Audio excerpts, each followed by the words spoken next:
Well, hey everyone, welcome to the 2-Minute Memo. We're going to have a conversation briefly, as it might be, about a topic that a lot of Christians and even many non-Christians that use this for health purposes. It's about fasting.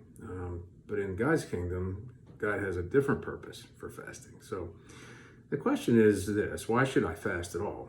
It's many Christians ask, and the Bible actually answers it. So this is worth noting. In Scripture, fasting is often associated with seeking God for a specific purpose. Now, for example, Daniel, who fasted in order to plead for Israel's release from Babylonian captivity, which God had promised. I mean, he did that if you read Daniel 9, 1-3, you'll see the story a little bit.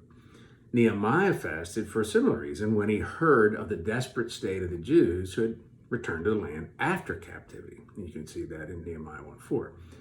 So when we look closer at these two fasts, we notice that both men identified and confessed their nation's sins. And that's often what happens during this spiritual discipline. We may be seeking God for a certain reason, but in the process, we begin to see ourselves from His perspective and become acutely aware of ungodly thought patterns, attitudes, habits, and misplaced priorities. So we're depriving ourselves of something so we can focus. The Lord sometimes uses fasting to do house cleaning in His children's lives, and that's a good thing.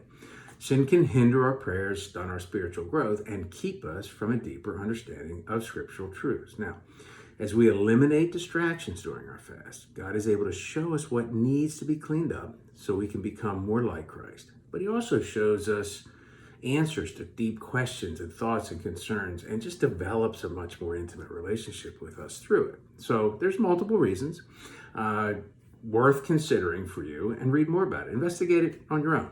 Take a look into Scripture and see what that says. So that, folks, today is the 2-Minute Memo, and we'll be back again real soon.